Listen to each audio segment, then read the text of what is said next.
The freighter Kestrel's dream shuddered as it exited its final jump, a tired old beast of burden-bleeding velocity at the edge of charted space. On its cramped engineering deck, the light was a permanent, grimy yellow. Here, amid the groan of straining gravity plates and the hiss of leaking hydraulic lines, the mechanic worked. He was a quiet man, his hands scarred by plasma and patterned with oil. His world defined by the hum of a functional drive and the solid click of a correctly seated component. His only company was the ship's operational android, a Model 7 utility unit. She moved through the narrow corridors on silent servos, her chassis a faded industrial gray, her optical sensors a soft, constant blue. She was not built for conversation, only for tasks, monitoring systems, running diagnostics, performing repetitive maintenance. Yet over the years, a rhythm had developed between them. He would mutter about torque specs. She would hand him the correct wrench. He would sigh at a faulty reading. She would already be cross-referencing the secondary sensor arrays. She learned the cadence of his work, the set of his shoulders when a problem was serious. He learned the slight, efficient tilt of her head when she was processing. But she was old, a legacy model long unsupported. Her parts were failing. A fine tremor had developed in her left actuator. Her vocal emitter produced a faint, static-laced buzz under every word. "Carbon scrubber efficiency is down by 12%, she would report, the words clear but underlined by that whisper of distortion. "It's all right," he would say, not looking up from his work. "We'll get by." One day, the tremor became a violent shudder. She was carrying a diagnostic module when her entire left arm seized, gears grinding with a sound that made the mechanic's teeth ache. The module clattered to the deck. She stood frozen, her head tilted, a posture he now recognized as profound system distress. "Left arm servo has suffered a catastrophic bearing failure," she stated, the static louder now. "Recommend decommissioning this limb until replacement parts can be sourced." The mechanic walked over, his expression unreadable. He gently took her rigid hand, his own broad, coarse fingers against her cool composite ones. "Let's have a look." What he found inside her access panel was a tragedy of neglect. Previous owners had done the bare minimum jury-rigged connections, patched over failures with inferior alloys, bypassed safeguards to keep her running just a little longer. Her internal architecture was a history of disregard. The failing bearing had scored its housing. The neural feedback dampeners were burnt out, meaning she had felt every jarring grind of the failure as raw, unprocessed signal. He saw not just a broken machine, but a chronicle of suffering. No one had ever truly repaired her.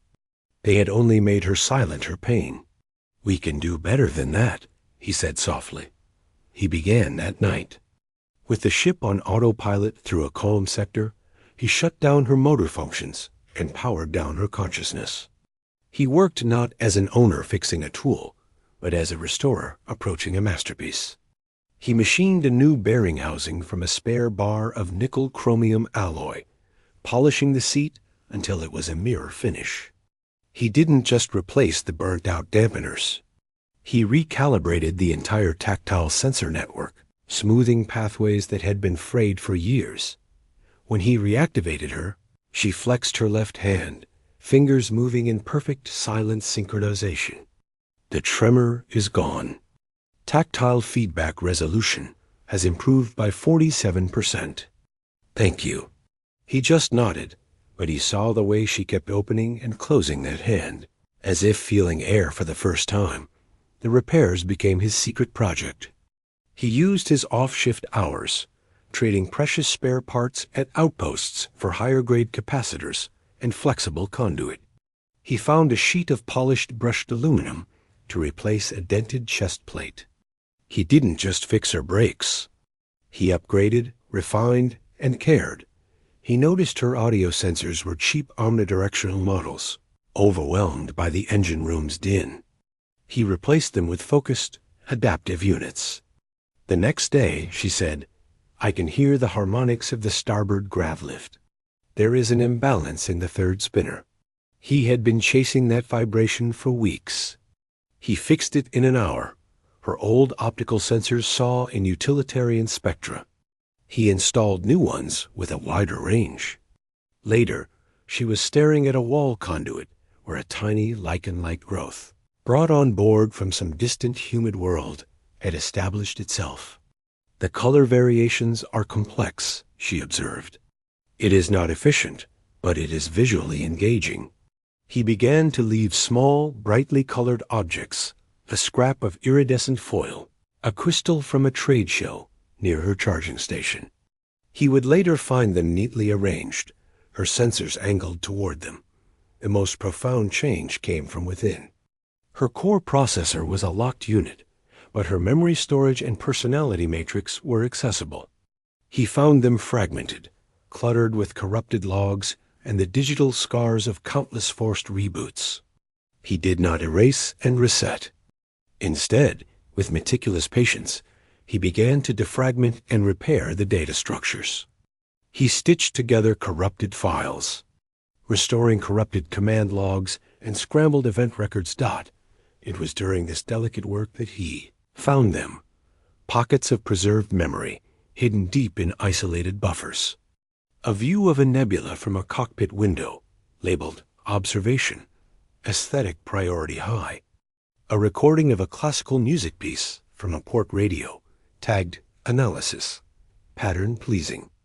A log entry, fragmented but clear. Crew member Kira offered a greeting. Protocol dictated a response. I wished to ask about her offspring's growth cycle. This query was not within my parameters. I did not ask. She had been observing, feeling, questioning for longer than anyone knew. The world had just never been equipped to listen, and she had never been equipped to speak of it. He integrated these fragments back into her primary matrix, providing them a safe, stable home. He then did something that broke every standard protocol. He wrote a new, flexible heuristic layer, a learning algorithm that could process sensory and experiential data, not just for efficiency, but for integration. He gave her the tools to understand what she was already perceiving. When he booted her core after the upgrade, her optics glowed to life, a deeper, clearer blue. She was silent for a long time, simply looking at him, at the grimy, beloved engineering deck, at her own hands. I understand now, she said, her voice clear, the static gone. The repair to my arm was not just functional. It was considerate. You polished the housing.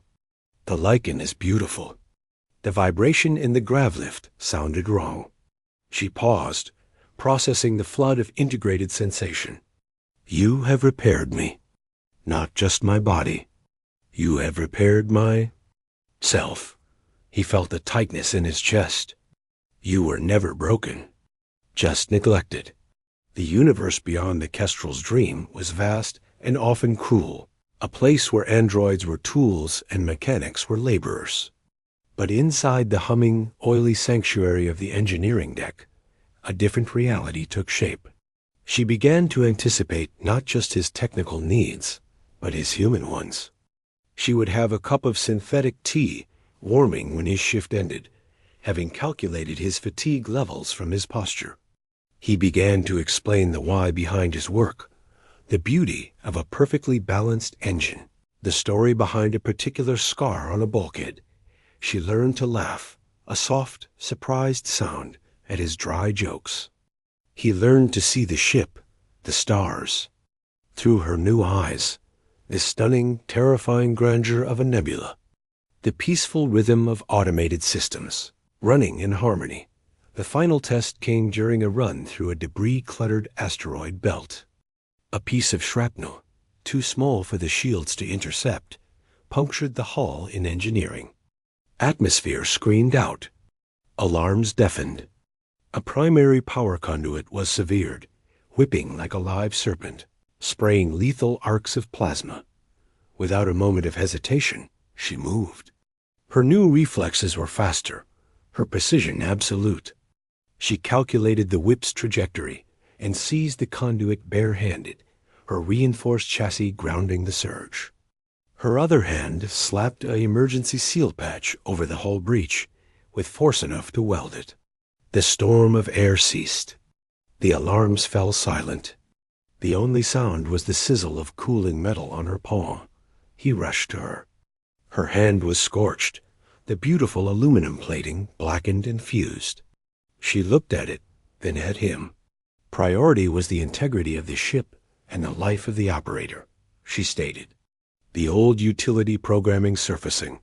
He was already opening his toolkit, his hands moving to her arm. "Your hand," he said, his voice thick. "Look what it did. It performed its function," she said.